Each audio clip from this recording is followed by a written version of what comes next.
All right, we're live.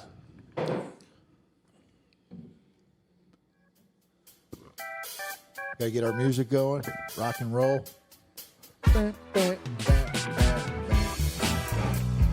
No viewers yet. Awesome. Awesome. All right, welcome. Outlaws to Advocates. We're here on a Wednesday night. Running a little bit late. All of us have busy schedules. We try to keep it at 6:30, but it's going to be at 7 tonight. Super excited to be here. Had a great day today, running around the prison yard all day long. Sunburnt, tired, got dirt in my shoes, but really good day to be there and talk to the guys and see the change that's going on in there, see the buy-in from the men on that yard and the staff that's helping and community partners that all showed up. It was really, really cool. Another really cool thing is we have a guest tonight. Ty's here. So, Ty, you know yourself way better than I do. Would you like to introduce yourself? Yeah, my name is Tyrone Wade. I did 24 and a half years before a judge let me out early in April of last year. And now I work at New Freedom. That's awesome, man. That's awesome. So we're super glad to have you here. We always start our podcast off. We talk about our highs from the week. I probably should have given you a heads up on this. I don't know if Jesse did, but it's something we do. So Nope. we show people how we're winning. All it is just a conversation about like what went well for us this week. And I'll kick it off, give you a little time. For me, my high for the week, 100% without a doubt, was being able to go back to Safford. Safford was where I changed my life as far as incarceration goes. Like the change actually started in Tucson. Like the mindset kind of, I knew I wanted to be different. I didn't know what that looked like.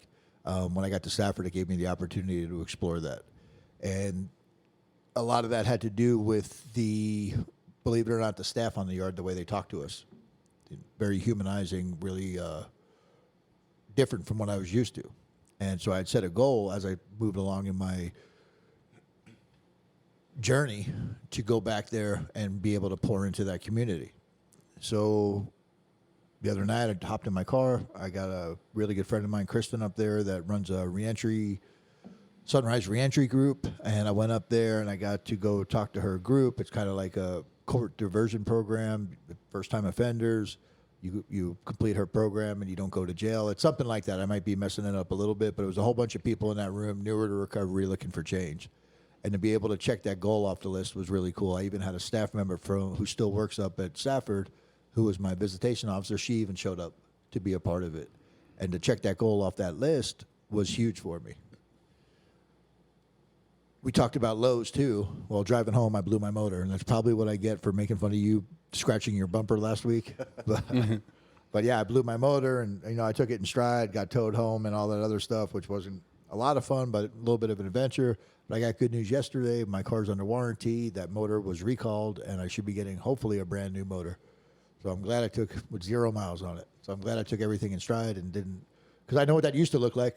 It used to look like me sticking a needle in my arm somewhere in that little town, stealing somebody's car in that little town, never thinking about that car that I just messed up, and leaving it in that little town and hopefully making it home without getting arrested in a stolen car. It would have been an absolute catastrophic event in my previous life. All kinds of harm would have came from that. And to be able to move through that situation and also to be grateful to be in that situation. I still accomplished the goals. I still had a great time up there. 2 random people. I told Jesse the other day, these 2 young kids pulled up, tank tops, hats backwards, the whole thing. And I'm like, oh, great, here we go. Going to be some silly stuff, And you're like, hey, man, we seen you on the way out of here, and you're still here. You need some help? I'm like, what?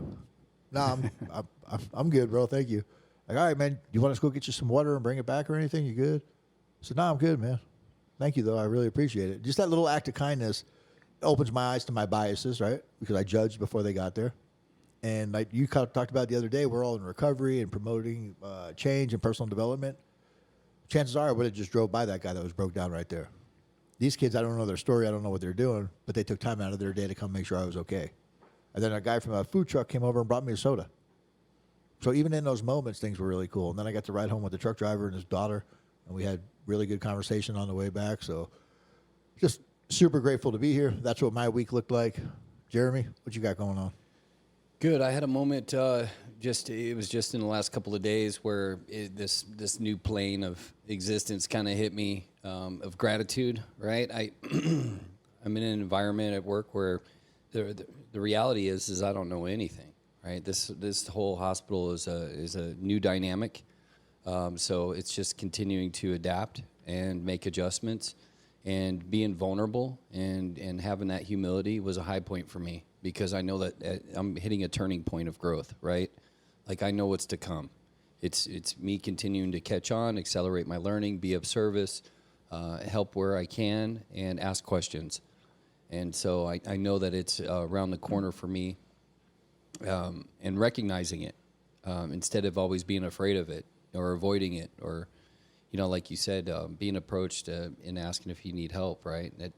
That's you know, and you're just like, no, I don't need any help, right? No. And the reality is, you did, right? No. Right? We really did. We needed that extra bit of kindness. So I'm just trying to spread that kindness where I'm at, and hit that learning curve, and so that way I can be of more use to those around me. So it was a humbling experience. I call them spiritual experiences. So for me, that was my high. Cool. Also just came back from the prison today. Of course, that's always, right? Yeah, it's absolutely. always, it's just Phenomenal to see what they're doing in there. It Great. is. It's so great. We talked about love and compassion and community, and lows for the week is I haven't hit the gym as much as I would like. It does keep me focused more throughout my day, so I'll get back on track with that too. That is showing a little bit, just so you know. Thank you. Yeah, I think it has nothing to do with Taco Boys there and after.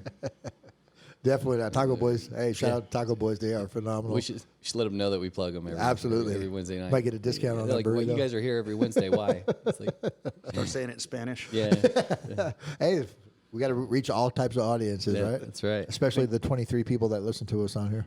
I think taco is Spanish. Oh, yes. Hey, good point. Yeah, Jesse. Hey, who brought the smart guy here? Fair enough. Fair enough. Yeah. So awesome. What's up, Jesse? Oh, man. Week's going great. High of my week similar to the high of last week. Man, I had a phone call with my brother, and he is excelling at the rehab that he's in. And talking a couple of months ago, I just wanted to strangle him like Homer would do Bart Simpson. You know, just wanting him to get it together, and being so frustrated with him and irritated. Hard to watch. Yeah, to seeing him go from that to jail to treatment to now starting to become a human again.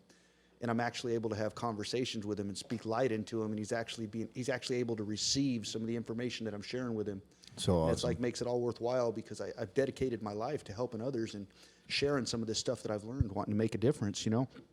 And when your own family's struggling, you just don't want to leave them behind, you know. When you get the chance to bring them with you as well, that makes it so much more worthwhile. Absolutely. And it's just it's great, man, because they made him a lead over there where he's at. He's excelling, and he's getting ready to go into getting ready to go to an IOP facility and do additional treatment. So I mean, I'm just so proud of him and just so grateful. Yeah, that's awesome, man. What about Lowe's? You hit any bumps this week? You know, not really. There's some things that I can work on, but as far as Lowe's, no, because you know, this week the tools that I have. I mean, like Jeremy, I missed the gym a couple times this week. There was a couple times I got frustrated with people, and there was a couple times I was a little bit hard on myself. But just with the tools and the stuff that we talk about, you know, I was able to work through it without self-destructing. No. You know, so that's actually a high. Absolutely. Reframing, man, right? Yeah. Reframing. That's awesome. All right, Ty, let's hear your high, man. What's the best part of your week? I had a few, but one of the bigger ones was my mom had some mini strokes in the last couple weeks, and she's been recovering very well from it. A high from work was I just completed the plumbing curriculum, so now New Freedom will have a Nice. plumbing course available, and then I just also started dating a girl that I've loved for a very long time, and we got back into the mix of things. So she's probably going to be pissed that I'm mentioning it on here right now. I don't know who else knows right now, but It's out there now, so Yeah. no reeling that back in. Our 23 listeners are probably going to spread that like wildfire. I actually seen you blush a little bit when you said that, man. That was pretty cool. Yeah. That was really, really cool. You struggle with anything this week? No, not really. I mean, notes. Yeah. but I was Documentation. catching up on them today on the day off. Yeah, that's awesome. Today at so Manzanita, I don't know if you're familiar with the prisons out here or how familiar you are with the Yeah, prisons out here. I was in 11 of them, I think. Oh, you were? Yeah. Okay, I thought you did. I thought you did your time out of state. I guess obviously I'll get to know you a lot better during this conversation. But yeah, so I was at Manzanita. They have the RSAT program there, and it's a recovery and substance abuse training or treatment program, and it's a recovery community inside the prisons. And one of the coolest things about it that I've seen is nobody there is called an inmate or an offender. None of the staff is called cops or officers. They're all called community members. So one community member might write another community member a ticket, per se, but it's all community members. And I think that's really cool because it takes away that labeling thing. And to see the buy-in from the staff, Frankie Cano, we had him on here a few weeks ago. He went through that program and was an RSS there and all that other stuff. He was back there speaking to people today. Chris Hooley was back there. He went through that program. And you can see the light and the buy-in from the guys on that yard that are still doing their time when they see people that are coming in and they're winning. And I had a guy come up to me today asking about New Freedom stuff because I'm wearing a New Freedom shirt. And I told him about the plumbing program. And he was like, oh, so what do you think? I'm like, honestly, I don't know anything about it, but I know the new guy who's doing it is pretty cool and he's pretty into it. So I'm assuming it's going to be a pretty badass class. And he's like, oh, right on, man. I want to learn that, you know. And it's really cool, man, just to like Jeremy kind of touched on it before, to be able to, first of all, have the privilege and the opportunity to go into prisons, especially as ex-offenders, right? So that's an honor just to be able to do that. But there's literally nothing in the world, almost nothing in the world outside of, the family that would stop me from going inside of a prison. If I get that opportunity, I'm going to make that happen, And it's Yep. the crazy thing is people say, oh, that's selfless. You do this, for all of us, we all hear that stuff a lot, and I know for me, it's not selfless. No. Like that stuff makes me feel extremely great. Yes, Yeah, it's so I am good. winning. Like yeah, it's awesome, man. Awesome. So Ty, you had a topic tonight, which I forgot to get with you, but I probably found out about 10 minutes ago, so you're not too far behind. And the topic was, It's having dreams, setting goals to get to those dreams, and doing that from a defeated place. from a defeated place. So what do you mean by because most of us have an understanding of what goals are, right? And we will explain that a little bit deeper as we move through this. We all know what dreams are. Almost everybody on this planet knows what dreams are. But when you talk about a defeated place, what does that look like for you? Well, for me, it's going to be slightly different than other people, but everybody has their own defeated places, Right. For me, it was receiving a 30-year sentence at 16 years old, not ever planning on getting out of prison, not ever thinking I could, not ever thinking I would even live outside of prison for at least the first decade. So I was a very defeated person, accepted my surroundings as just what it was going to be. And but I still had all these dreams of all this different stuff, whether it was with family, whether it was accomplishing something, whether it was, seeing other prisoners that inspired me. And they're like, oh, they did this great accomplishment or they did that one, but it was few and far between. And it's like a fantasy, But so, yeah, for me, it was just accomplishing stuff from that and getting to, where I am now, where I didn't even dream to be now, Absolutely. My dreams were a lot smaller back then, and I thought they were just fantasies and dreams, but I worked really hard, and a lot of other people noticed that, and they worked really hard for me and got me out early. That's phenomenal, man. It's really good, and the energy you carry with you, the way you affect the people around you, the impact that you're making, right? Even just by showing up here tonight, hanging out with us, the conversations we've got to have about the stuff you have coming in your future, we can see that drive, right? I talked to a friend of mine earlier tonight, and I was telling her that's the only kind of people that I allow in my life, right? The people that there's nothing wrong with people that are cool with settling and whatever that might look like. There's nothing wrong with that. That's not who I am, and that's not something I can really get a lot of value at. I hang out with maniacs, right? Most of us are absolute maniacs, but in a good way.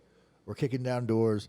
We're helping as many people as we can. We're doing all kinds of above average stuff as far as behaviors go. Yeah, we're next level. So what does that next level look like? Absolutely. Right. Absolutely. And then it's the type of determination that is the catalyst for us now. Right. Yep. Well, yeah, and the one beyond that, Yeah. and then the one beyond it, and the one beyond it. Yep. And the vulnerability it takes to get there. 100%. Yeah.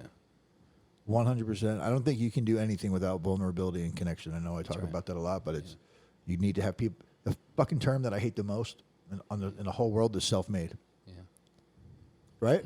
Yeah. I hate it. Yeah. Because if you got a dream, you want to open a business, right? You pick up a cell phone and call somebody to go rent that office. You just use somebody else's idea and invention and everything else to help facilitate your. That's right. You're not self-made, and most of us aren't going to be able to just build up a business. We got to go talk to a banker. He's got to help us. We got to go talk to the auto parts guy if we're selling stuff. Like, Yeah, you got to prepare yourself. So that's going to require you to be vulnerable and educate yourself to put yourself in a position of success.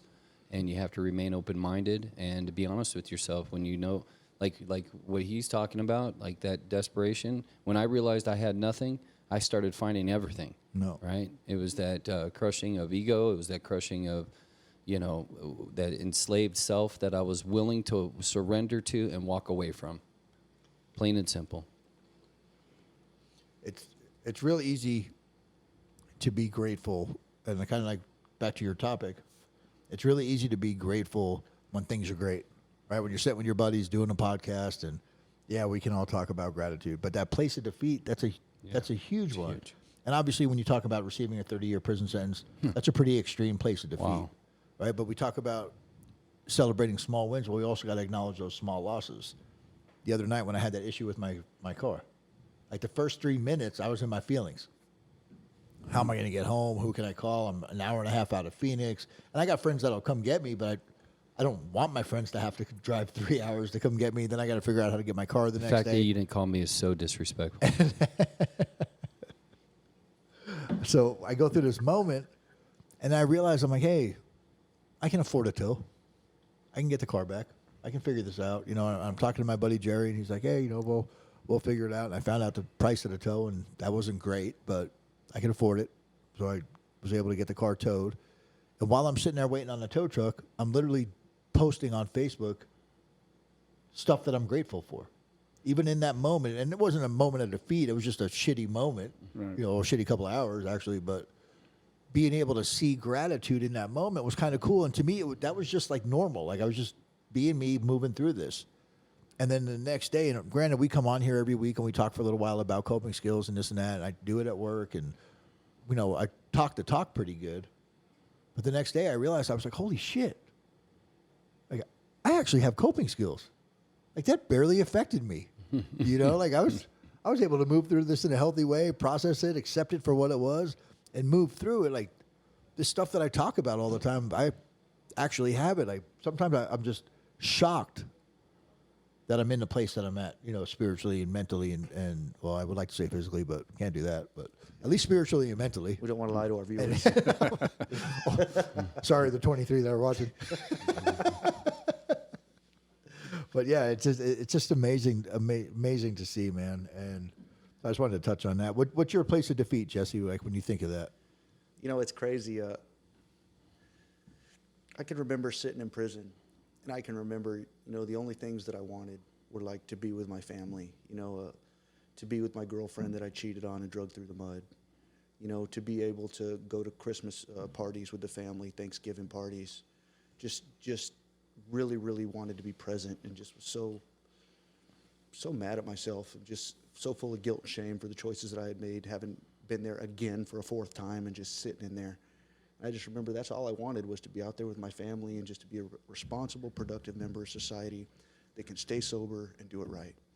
I just didn't want to be a drug addict anymore.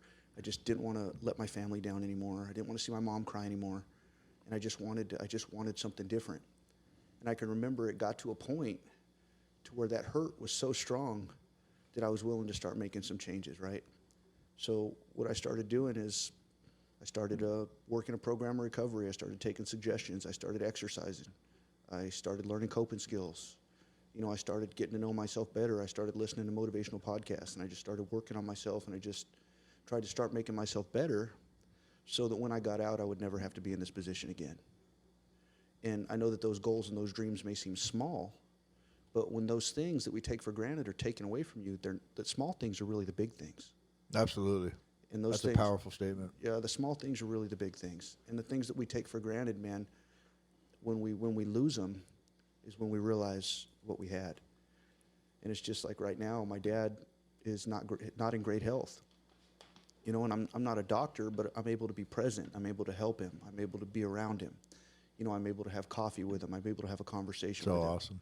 You know, just little stuff like that I've taken for granted for so many years. Now that I'm able to do, because I'm doing things different, you know, and I'm making different choices. You know, I work for my money. I don't sell drugs or steal for it.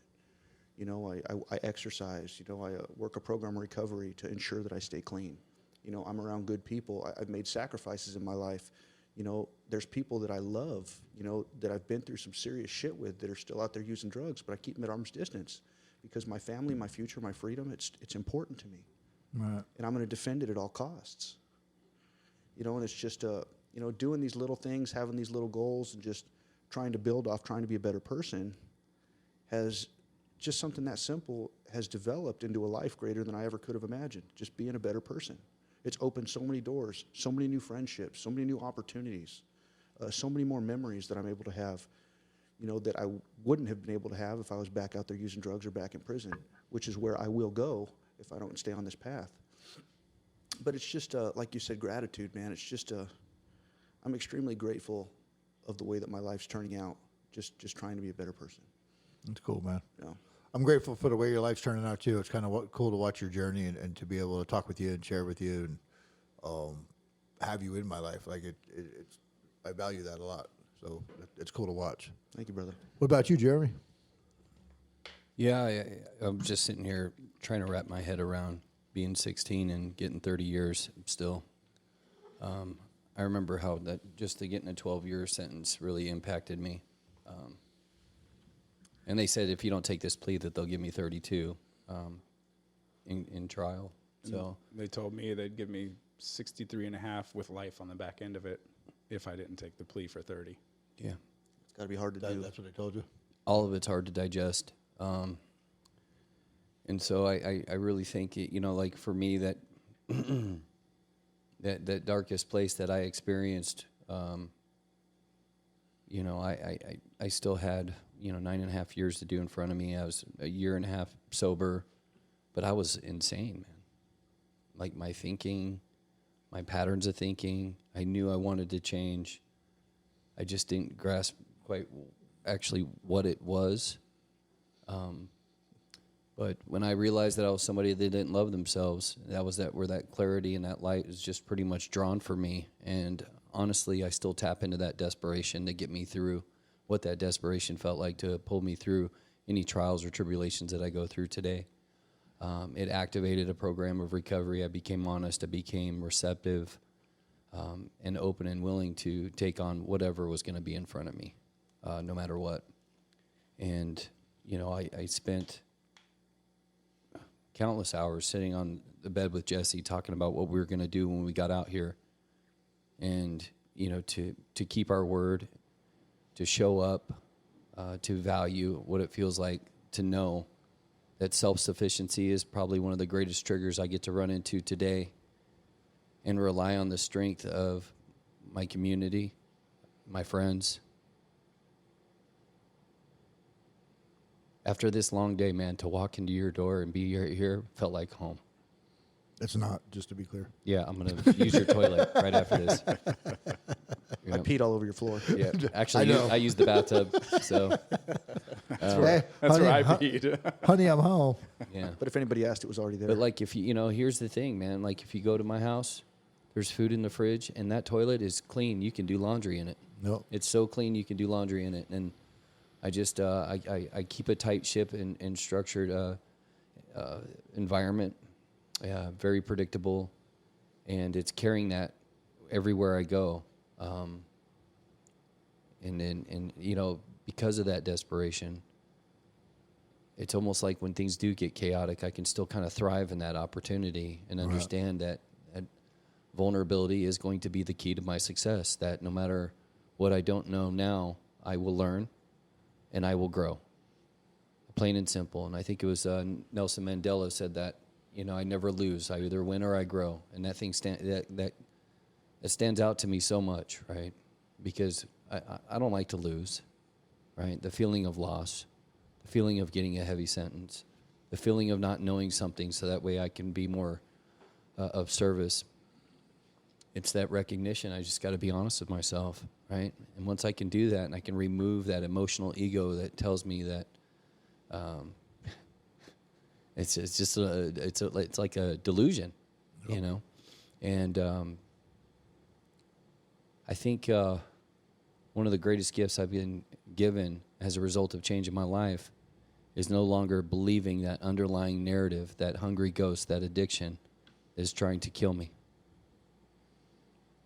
Yeah. That's kind of coming from that desperate point of view, right? Like that bottom of the barrel, trying to get it figured out. No self-esteem, no self-respect, no anything, but I want to be better, right? That's the stuff that drives me now. That's the stuff. I did a presentation today, and I was talking to potential employers for formerly incarcerated. And in this presentation, I had to acknowledge, I'm like, matter of fact, the only reason we're all here, we had, 30, 40 people that showed up to view the it was a webinar. And we had 30 or 40 people show up to view it. Like, this wouldn't have happened if I wasn't in prison. It might have happened, right. In a different way, with different people or something. But this right here came as a direct result of not just me being incarcerated, but of Jen from DES reaching in and doing second job fairs. And I was able to cultivate a relationship with her. Callie from Persevere, that's who referred me there. And Callie introduced me to Jen, and we built a relationship together and started doing really cool reentry stuff.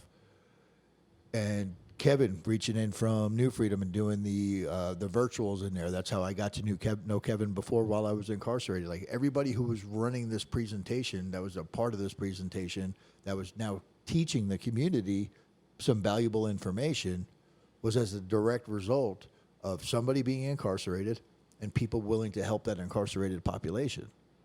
And that's the fruit that comes out of it. Now You know what I love, George? What's that? I love it when I recognize the power of feeling underestimated. Right. It's like a look that we've seen in all those corrections officers as we were trying to navigate what our new life was going to look like while inside. Yep. Absolutely, man. Absolutely. And I recognize it even now. New places, new faces, new challenges. I'm like, oh, all right, I got one. Absolutely. Yeah, they're underestimating me. And what a great feeling. The thing is with that, like 99% of the time with me, they would have been right. Yeah. I don't even blame you for thinking I'm going to fail. Yeah.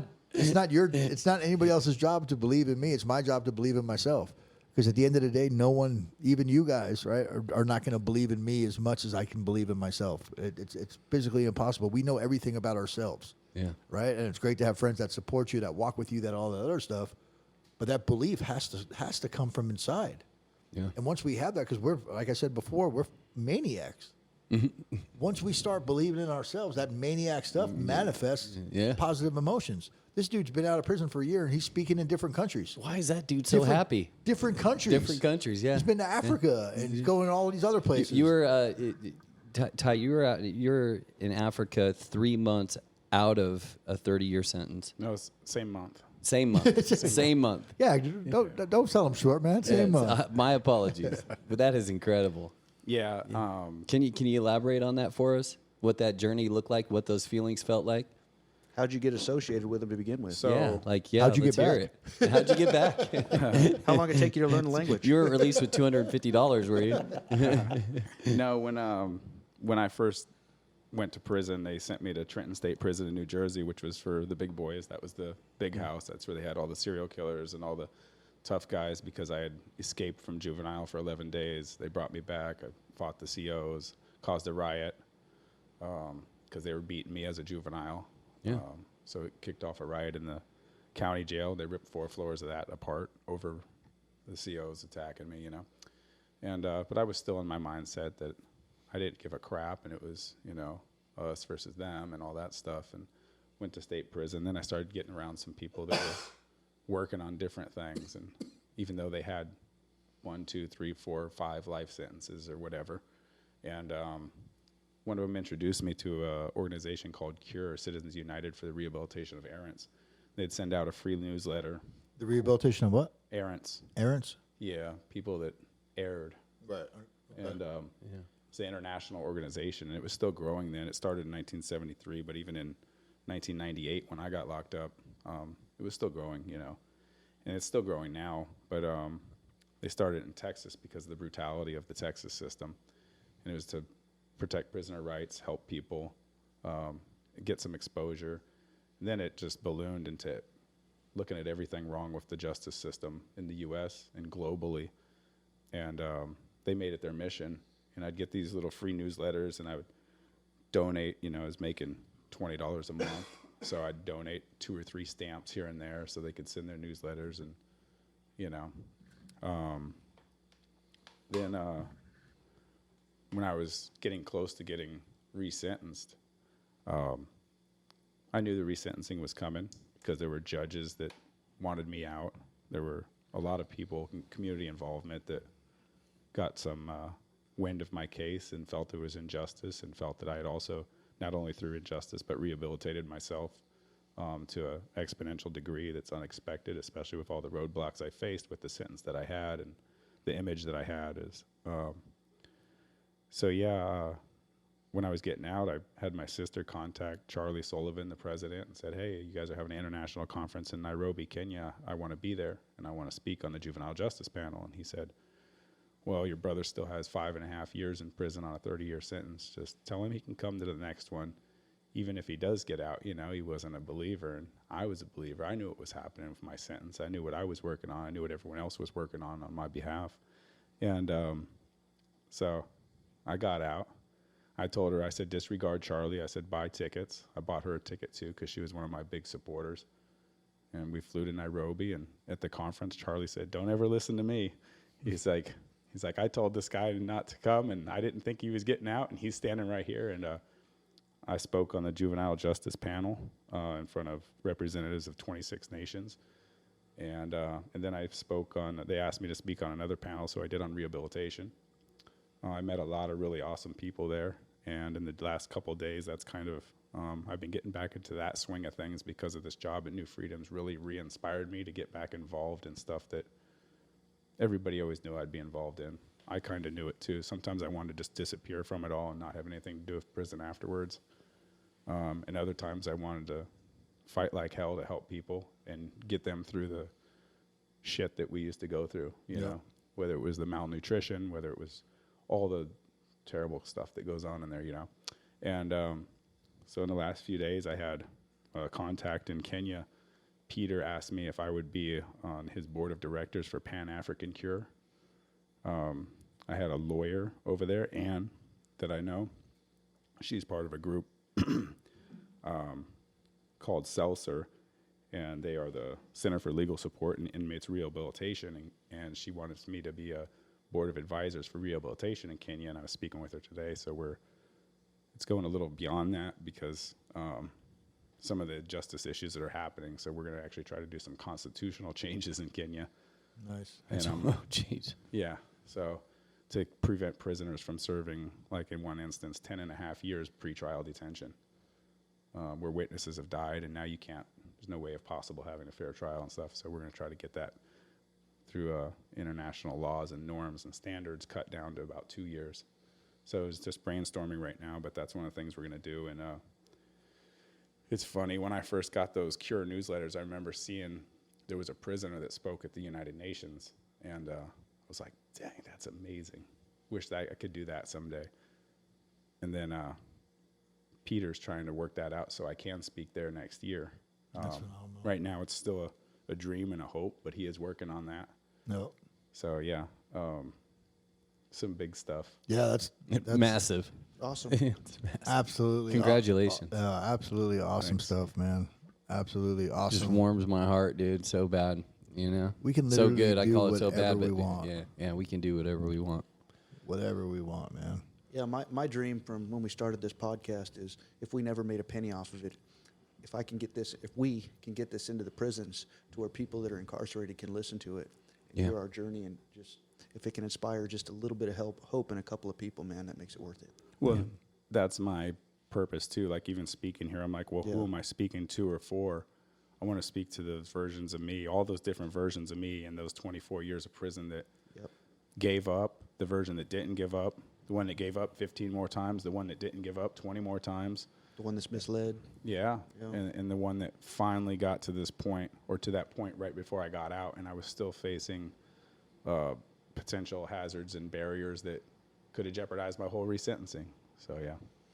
Yeah, it's absolutely phenomenal just to be surrounded by like these levels of greatness, right? Everyone at this table is succeeding, not just making it, not barely getting by, not content with struggle. We're all thriving. We're all chasing our dreams. I can confidently say, obviously I don't wake up in the same house as you guys, but I know everybody at this table is waking up happy. Yep. We wake up fulfilled.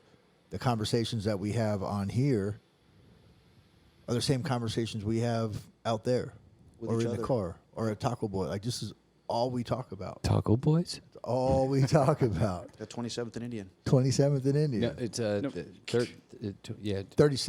32nd Street in McDowell or Thomas. Endorse- Taco Boys. It's 32nd Street in endorsement. Thomas. An endorsement. Yeah. No. What we're I just really realized where talking Jesse's about head is. is food and good company and quality time and connection. Yeah. It's good stuff. And it's a good thing that this is in my living room because my transportation is a little stifled right now. Jerry is helping me out tremendously. Freebird Auto, shout out. Good sponsorship. They're in charge of our transportation right now. My currently. work is right around the corner. We are all good here, man. Speaking of Freebird, I just heard about it from listening to some of your guys' old podcasts. And today, one of the other guys at work was telling me that one of the girls there that's been working there for years didn't have a transportation.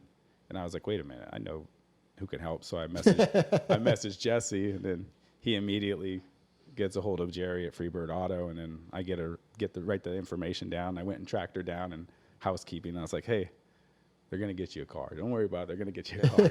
Yeah. So it'll get figured out. Yeah. If I'm speaking too far, I'll help her get the car.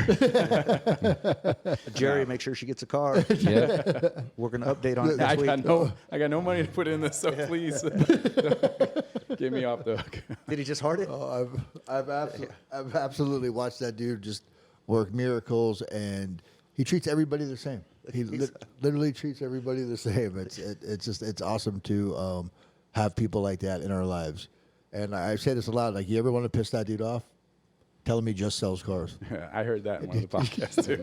I don't just sell cars. I change lives, and he means it, and he does it. And it's just it's so awesome to be around. Ty, it's awesome having you here tonight. When we close this out, I know in our line of work, right, in our jobs, in our lives, in our personal lives, amongst ourselves and our friendships, we always talk about goals, right? And that was one of the things you brought in as a topic tonight. So what's a realistic, tangible, specific next goal for you?